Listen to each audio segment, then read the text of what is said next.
Welcome to Backyard OASIS, a podcast designed by and for older adults living in the beautiful Pioneer Valley of Western Massachusetts and produced in the tech studios at Greenfield Community College in Greenfield, Massachusetts. Backyard OASIS reaches out to older adults who seek knowledge to help them live more thoughtfully, healthily, and happily, who hope to inspire others with their ideas, and who serve their communities in the interest of the greater good. We hope you join us frequently in our pleasant Backyard OASIS for wide-ranging conversations with a diversity of people who are growing older and want to talk about it. Hi, this is Dennis Lee. Thanks for joining us for the Backyard OASIS podcast. My guest today is Registered Nurse Priscilla Ross, with a career focused on home care, hospice, and transitions of care. And as Executive Director of Visiting Nurses and Hospice of Cooley Dickinson Hospital in Northampton, she was part of the team that provided education around advanced care directives, medical advanced care directives, a lot of planning in people's futures. We're going to talk about that a lot. There's all kinds of programs, but we'll get into that. But before we do that, Priscilla, welcome. Nice to see you. Thank you. Good to see you, Dennis. Yeah. Before we all get into that, I want to talk a little bit about why you became a nurse. So medicine is in my family. My father was a doctor. His dad was a doctor. And a few more generations were physicians. And I have a sister who's a doctor as well. Right. And why home care and all the things you did with that? How did you happen to focus in on that? I had my first child and was not happy about the hours I was working at a hospital. And I found an ad for a position at the time it was the V&A Hospice Alliance based in Florence. And it's part what is now Cooley Dickinson V&A and Hospice. We're talking about Cooley Dickinson in Northampton. Mm-hmm. When we're doing podcasts, it's interesting. We find out that a lot of people listen, but they could be in Cleveland. You know, we don't know who's listening. Right. So I always like to say Northampton or Florence, or so people know where we're talking about. So you just had an interest in that, just intuitively to want to do home care. That just felt right. It felt right. I loved the hours, but my first day of orientation, when I went out in the field and shadowed my preceptor, I knew that this is where I belonged in the home. It felt so normal to be meeting patients where they were and not in a hospital with a Johnny on, stripped of all of their identity, really. Right. Well, let's talk about advanced care, medical advanced directives. I think a lot of people know or may know about a DNR. Mm-hmm. So let's talk about the different levels, and we'll go through the whole thing, because one of the reasons I wanted to have you on is because there have been changes, and you're involved with the state of Massachusetts with the new way of doing things. So let's go back how it was and how it is, and we'll see where we go. Sure. So right now, and since 2012, Massachusetts has recognized the MOLST form, which is a medical order, like a prescription, that documents a patient's wishes should they be unable to express them themselves. It's appropriate for people who have the serious illness or advanced frailty. It's not appropriate for someone who's healthy. It's really focused on people who have a likelihood of having a medical event that could render them unable to speak for themselves. Well, how about, because I was looking at, actually, I just did some stuff with a lawyer to get my affairs in order, just to have, because I'm not a kid anymore, unfortunately. So I know that I have a DNR. Mm-hmm. Is that what do most people, let's talk about what most people should have, and then we'll talk about the specifics of MOLST, which is what you've been working on. What should most people have when they're thinking of, and I know it's uncomfortable to say end of life. Nobody likes to talk about that. But the way I think about it, and I've thought about this for a while, it's scary to think about all this stuff. It's not fun. It's pretty frightening. However, once you do it, and you've officially signed up for it or whatever you're doing, then you just go living your life and you don't have to think about it anymore. So what should most people walking around, how should they plan for possible end of life or when it's end of life? What do they do for themselves or for their kids so their kids know what's going on? Give us an idea about the process. Yep. Great. This makes me very happy to talk about this. I knew you would be. So anybody 18 or older should have what's called a healthcare proxy. In Massachusetts, it's a healthcare proxy. It's a legal document that does not have to be done with an attorney, but it's legally recognized and it's legally binding, in which a person appoints somebody, an agent, a healthcare agent, to make decisions on their behalf in the event they're unable to make their own decisions. A doctor has to determine in writing that you're not able to make your own decisions. So signing up, having an agent and signing that healthcare proxy form does not mean you give up control. You're in charge of your own affairs unless you can't be. And then the agent comes into effect. The healthcare proxy comes into effect. It's called being invoked. It can be temporary or it can be permanent. It just depends on your condition. So the reason why everybody should have a healthcare proxy or have a healthcare agent is because in Massachusetts, it's the only thing that's recognized as able to make significant medical decisions for somebody. So if you go into the hospital and you don't have a healthcare agent and you have an inability, if you have a cognitive issue, say you have a stroke and you can no longer speak for yourself or you can't make your own decisions, and you say you have children, your children do not have the right by being next of kin in Massachusetts to determine what your next steps are. They can make, emergency decisions. But in terms of long term, if you're in the hospital and you need to go to a nursing home, for example, and you don't have a healthcare agent, you would have to, the hospital would have to go to court to get a guardian appointed. So the healthcare proxy at 18 and older, you don't have to be sick. You just have one if you're 18 and older so that you have someone you trust who can make those decisions for you. And then how do you do that? In other words, somebody says, okay, I hear Priscilla Ross talk about the healthcare proxy, but so what do I do? I know I got to have one, so what do I do? Do I go to a best friend, or what do I do? You choose someone you trust. And I know that there are some people out there who do not have the relationships to have an agent, but most people do. So most people should find someone they trust, someone that they trust will carry out what matters to them, not to the person that they pick, and ask them if they will do it. It could be a big job. You're making important decisions, but after having an agent and having a healthcare proxy, the next most important thing you should do is talk to that agent. So number one, the agent should know that they're your agent.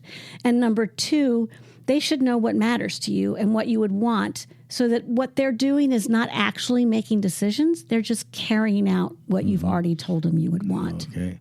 Now, part of that is the DNR, the Do Not Resuscitate.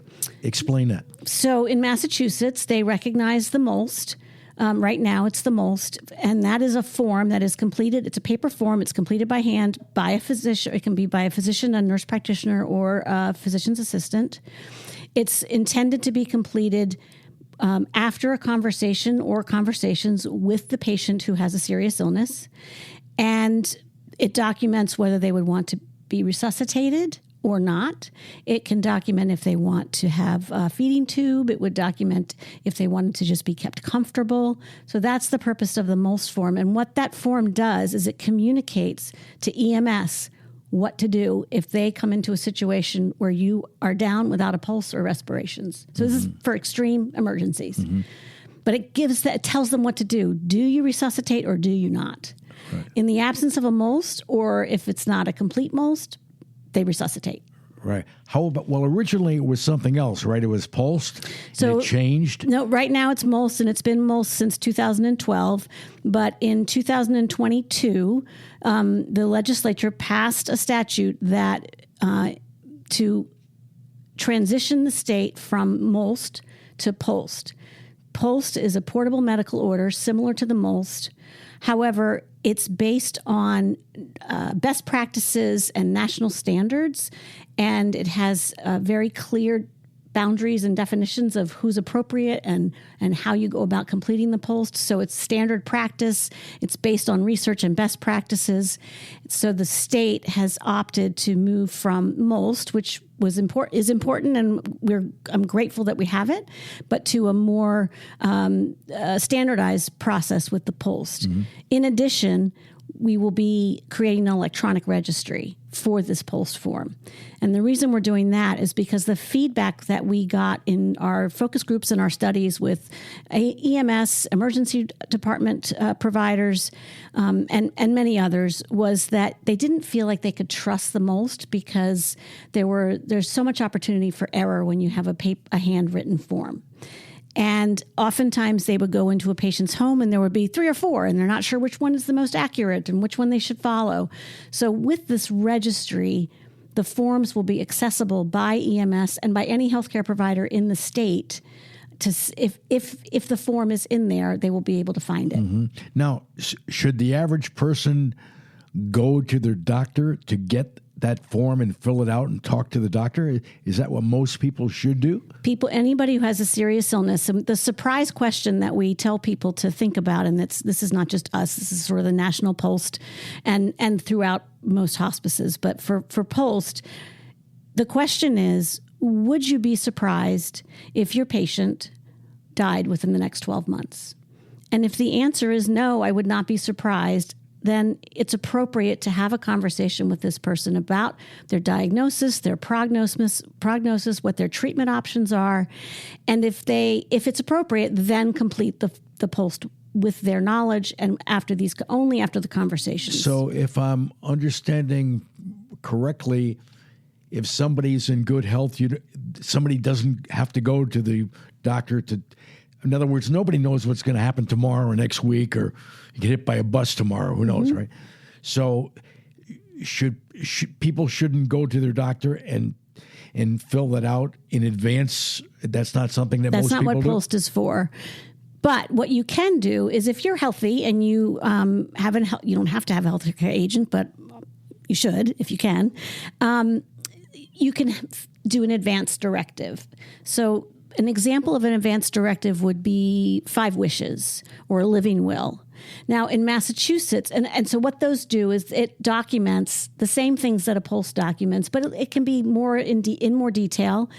And it is basically a guide to your family or your agent and your medical providers for what you would want. It's not legally binding in Massachusetts, which is why it's so important to have a post if you're seriously ill. Mm-hmm. However, having that document where you've thought about and documented what your wishes are is a very good way to I can't say it would ensure, but it will bring you as close as possible to confidence that your wishes will be honored. Mm-hmm. Mm-hmm. And I think it's a really uncomfortable thing to think about. I mean, most people, you don't want to think about the end of life and you don't want to think about bad things. So, but I think it's important to have the conversation, right? Just to have somebody think about it and think, what do they want to do? I think that it's a hard conversation, but I think it's pretty darn important. There are hard conversations, but if you think about it differently and put it in the context of, instead of thinking about it as being end of life and thinking about my end of life, think about it as, taking control, having control, and making sure that what your choices are honored. And that is empowering. And that gives you control by having that form and having your documents in place. You know, and you have people who will know. Because the other important thing is, for your healthcare proxy, they've got to know what your wishes are, right? They need to know. Right. It doesn't do them any good if they don't know what it is. Right. So it really is. Has this been interesting for you? You did this as a member of visiting nurses, and you got into this for the state. This is a whole different thing for you. How do you feel about this? How's that been for you, doing something totally different than the actual home care? Yeah. So I work for the Executive Office of Aging and Independence, or AGE. It used to be the Executive Office of Elder Affairs, but our name changed about 6 months ago.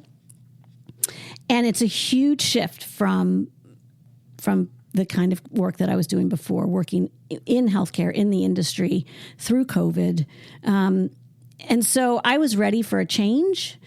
And I saw this job posting, and it felt like it incorporated all of the things I've done in my life and the things that I haven't been able to move the needle on. I felt that no matter how much education we did in the community and with community members, with medical providers, we just couldn't move the needle in a way we couldn't see improvement in the patients having the MOLST form when they come in, having the serious illness conversations with their providers when they were very, very ill. And this is my opportunity to actually move the needle. So it's really exciting. So you feel like you're really doing something. So what is your job now? I mean, obviously I guess this is part of your job, doing this today, getting the word out. But what are you doing like daily to get the word out? What do you have to do? So I'm called the POLST Program Director. Big title, big title. And my role is to facilitate the transition from MOLST to the POLST and to stand up an electronic registry. So I coordinate that stuff. So I have other people on my team. We have a vendor who has created the registry for us. We're in the process right now of testing it. We have 5 healthcare organizations throughout the state who are willing to be our pilot participants or development partners. And they're helping us test the system itself, and we also have advisors and subject matter experts throughout the state who are helping us develop our program. What should it look like? Mm-hmm. I think that what I really like about this job is that we are able to include our stakeholders. We must include our stakeholders in order for this to be a success. Right. It's a big shift. It's an IT project, but it's also a clinical project because it's not just about having a form in a registry. It's about also making sure that our providers, our medical community has the tools it needs and feel confident in identifying patients who are appropriate for POLST and then having those conversations, because that's what we hear from providers is they don't feel comfortable bringing it up. Mm-hmm. So let's get them the training they need so that they feel comfortable with it, and then they can have these honest and serious conversations with their patients and then document it if it's appropriate. So I just want to recap somebody listening. So somebody listening today, if they have none of the official things that you've talked about, the first thing they should do, they should have a healthcare proxy. They should have a healthcare proxy. Okay. Everybody over 18 should have a healthcare proxy. Okay. Then if you're healthy, but you know there's certain things you would or would not want for treatment, then have an advance directive like I had mentioned, a living will or 5 wishes. Again, that's not legally binding in Massachusetts, but it's still a great guide for anybody who might have to make decisions on your behalf. And then if you have serious illness or advanced frailty, then you move to having conversations with your medical provider about having a POLST and completing that so that your wishes are honored. Mm-hmm. Okay, so this is something that I think everybody should do if you're over 18. And if somebody is listening today and they say, yeah, but this is really depressing. Yeah, but if you get it done, then you don't have to think about it, right? You just do it and you go on with your life. Now, it's interesting talking to you today because we're talking about this serious possible end-of-life situation or being in control of your life. And in nursing, it's obviously serious and it's not fun to talk about. I mean, we're talking about really end-of-life kind of things. Okay, we know that. But now we're going to switch gears because we're going to go from what could be uncomfortable to something that, for you, I know is very comfortable, because away from nursing, you do something that is really fun and is satisfying, and it's the Florence, Massachusetts Community Band. Yep. Which is wonderful. I guess I could just say, tell us about it. You could talk for 25 minutes. I know that. But how did the Florence Community Band start, and when did it start? Yep. So we are coming up on our 25th anniversary next spring, April 2026. We will be 25 years old. which I can't believe. So the way it got started is kind of funny. I was going over to Belchertown, Massachusetts for their community band, which is a summer community band. And I had 3 kids, young kids. And I thought, wow, this is a lot of work driving 45 minutes each way to have a band practice and then a concert. I thought, and I grew up being in community bands. My dad was the director of community bands.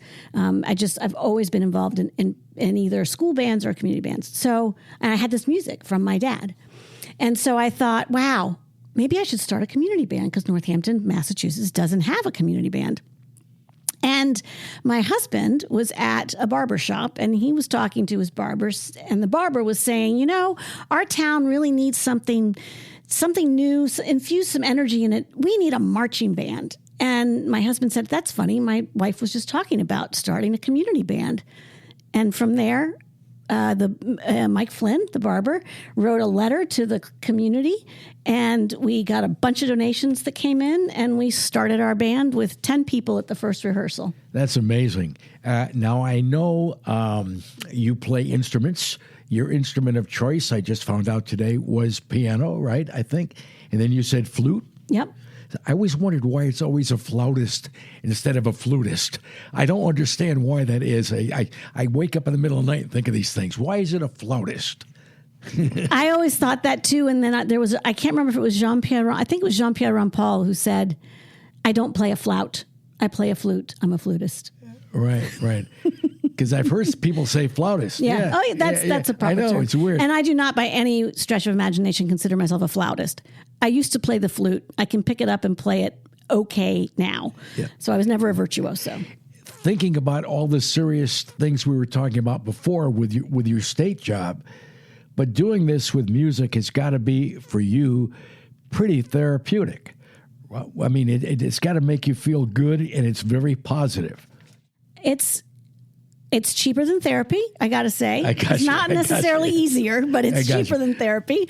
This band has been an amazing community for each other and for me as well. And there's so many connections to my childhood. There are days when I take out my score and I see my dad's writing on it, or days when we play a piece that will harken back to my childhood. There's music that we're now playing that is representative of typically underrepresented composers. So that's really exciting that we've been getting grants that allow us to purchase music to support young, contemporary, diverse composers.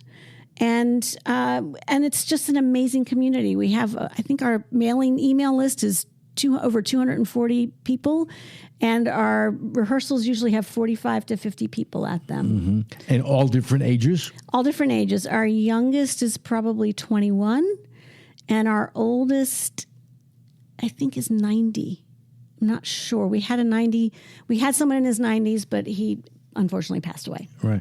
How about, being director, I know I've been in a few amateur choruses, and I know that they're all different people with all different talent levels and all different egos. So you have to be a really skilled person to make that happen. Thank you. Well, the good thing about community band is there are very few egos. They really do leave them at the door because they're doing it because they want to. They're all volunteers. Nobody's paid. There's no auditions. There's no dues. People are coming because they love it. So I have to create an experience at every rehearsal that makes them want to come back. And make me want to come back too. Of course, we have some days. Last Wednesday, I wasn't quite as fun as I usually am, but in general, it's fun. And to me, there's no point if it's not going to be fun. But I also want us to be good. And how often do you perform? We perform 5 to 6 times a year, depending on what's going on. We always do a holiday concert, and we always do a spring concert, and we always play for the town fireworks. And we usually do a concert at the town music series. And we usually do a fall concert as well. Who picks the music? I do. And how do you go about doing that? What's that process like? I've always been interested in that because you're trying to appeal to all different kinds of people. And the Northampton area is a very eclectic area. all different kinds of people, a lot of freelance musicians, a lot of everyday people. So give me an idea of how how many, let's say in a normal performance, how many different pieces do you play? 9 to 16, depending on the length of the performance. So sometimes we just do like a 45, 50-minute concert, and sometimes we do 2 halves. So it would be, about 6 or 7 pieces each half. I picked the music. So we have a huge list. We got a spreadsheet with all of our library on it. And I track what we play every year. So some of it is just going through and just narrowing it down by things we haven't played in 3 or 4 years. I always make sure we have something that's going to appeal to an older crowd, something that's going to appeal to a younger crowd, making sure that we have something that's not very hard, but still not overly simple to hear, to listen to. Always have a musical, and we always have a march. And then I usually pick one piece that is a real challenge, because I want the people who are more skilled as musicians to feel like they're challenged in each rehearsal. So that's pretty much how I do it. And then sometimes it's just what I feel like playing. Can you give us an idea of some of the things you play? So right now we are working on our summer music series, and we are playing, we're playing a medley of Guys and Dolls. Love Guys and Dolls. Yep. We're playing Amparita Roca by Jaime Texador, who is a Spanish composer. It's a march. We're playing The Klaxon, which is also a march by Henry Fillmore. We are playing a lovely piece called One Life Beautiful, written by Julie Giroux. It's a contemporary piece. It was actually donated by a band member anonymously to the band in memory of my niece, Mary, who died in June of last year. She was 32. And we're playing that for our concert coming up in June. It's a beautiful, beautiful piece. And gosh, what else are we playing? Oh, we're playing In the Mood. So always make sure we have some swing music. And I can't remember off the top of my head the rest. That gives us an idea. I try and get a bunch of different genres in, right? Different levels of experience. And yeah, go ahead. So how much, as the director, the leader, how much time do you have to put in away from actually being at a rehearsal? I would say 1 or 2 hours a week on average. There's some weeks where I'm doing a lot more, but I have a tremendous group of people a board of directors and a librarian who is amazing. And I'd say that pulling the music together. So picking the music is easy. The hard part is getting all of the music together and all the parts together and get it ready for the band to play it. And that's our librarian, and she's a rock star. You need her. You need everybody. I need her. It's a community thing. Yeah. Well, you answered part of it, but I was going to say, what's the best part about being the director, and what's the worst part? So the best part is when, any rehearsal that goes well is amazing. But I have to say, the pinnacle of performances to me, what am I trying to say? The best part of being a conductor is in a performance when the band comes together as one organic group, and the piece comes out in a way that we've never played it before, and the best way we've ever played it, and the most emotional way that we've ever played it. And I can tell that because the hair stands up on my arms. It's actually happening right now, just thinking about it. Well, it's funny you should mention exactly what you just did, because I'm not a musician. I like choral music, but I've done a little bit of it, not much. I don't read music. And I've been in a few volunteer shows in Northampton. There was a volunteers in Northampton schools, and a lady by the name of Noreen Tiley, who I don't know if you knew her. She was the director. She was wonderful, and she was great with people. And I will never forget, and I wouldn't have mentioned this except what you just mentioned about hair standing on each other.